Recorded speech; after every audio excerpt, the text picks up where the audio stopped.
Chapter 10. Hospital treatment worked better for some people than others. There were basically about 4 different categories that patients fell into. Firstly, there were those of us in our 20s who had smoked too much dope and had come to grief over a traumatic event in our lives. It was still largely up to us to make the decisions that would cause us to either stay on the path of healing or go back to whatever disarray we had come from. Secondly, the group of men in their midlife who had come unstuck as a result of business and/or marriage failures. They suffered from profound depression, and recovery was usually a question of whether or not they could avoid suicide.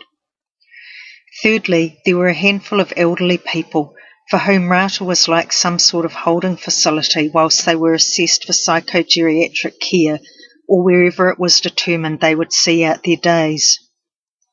They didn't appear to get much choice in the matter, and this group seemed particularly vulnerable in the psychiatric system. The doctors were usually trying to establish whether their symptoms were those of a mental illness or were as a result of a dementia process. This fine distinction determined whether they would go to a dementia ward in a rest home or to a psychogeriatric facility, or if they were really lucky and their symptoms responded to medication, they might get to go home. Fourth, there were the revolving door patients. These were people who had, for whatever reason, become stuck in the psychiatric system. They had grown dependent on the attentions of doctors and nurses, the routines of medication and meal times, and of having other people make their decisions and take responsibility for them. People I met who fell into this category had become participants in their own victimisation. They were often seriously over-medicated and were no longer treated as people who were capable of making a recovery. Their identity had somewhere along the way become tied up with being a psychiatric patient. They generally had permanent diagnoses of schizophrenia, bipolar disorder, or the amorphous borderline personality disorder. Their prognosis was not good, although some survived the odds against them and managed to get out. One patient I recall who defied categorisation was Alex. He was a member of a local biker gang. His girlfriend dropped him off at the steps one day, followed by a police car. He was a big guy with a bushy beard, leather jacket and biker boots, a really tough-looking dude. He got inside and he was ferocious. He roared like an angry bull, and while waiting for dinner he started throwing over all the dining room tables and chairs. It was all slightly alarming. No one knew what he was going to do next, and a few of us disappeared off to our rooms. Well, what did happen next was a very curious thing. The next morning, Alex appeared at breakfast, calm as a lamb, happy, smiling, speaking gently. He sat down at the meal table and announced, "I feel so good. I've never felt like this before. I should have come here ages ago. I thought I was going to be like that forever." He stayed another couple of days, no sign at all of the ferocious tormentor that had arrived a few days earlier. Then his girlfriend pulled up outside to collect him and take him home.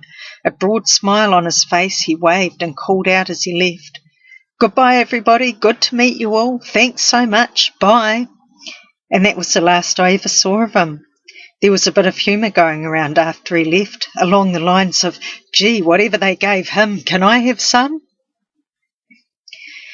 Another curious and miraculous recovery deserves a mention.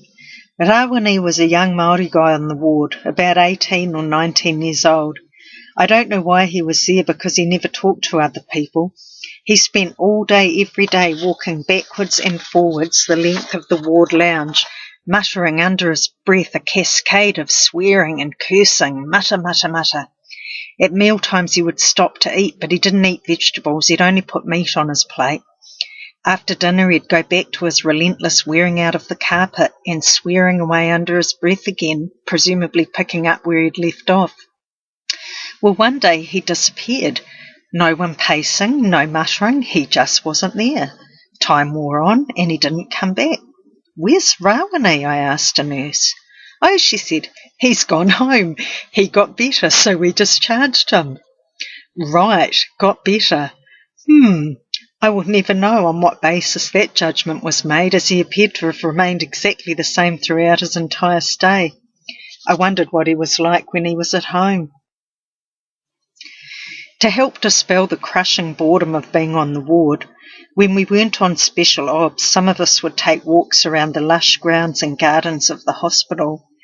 We shared our stories as we walked, and for many of us it was this walking and talking out in nature that was the most therapeutic aspect of hospitalisation.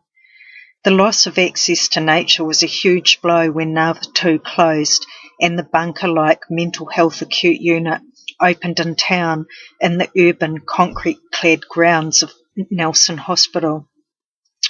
The new ethos driving the provision of mental health care was all about containment and throughput. There was no longer any recognition of the balance required between our physical, mental and spiritual beings if a person is to recover, and the value that being in natural, peaceful surroundings can contribute to this, and no recognition that the patients were worth providing that environment for. We weren't. In dollar terms, we were no longer cost efficient, and we were simply taking up too much space. The Ngāwha 2 grounds have now been cleared, parcelled up and sold off for housing subdivisions. God only knows what sort of ghosts will be haunting that land.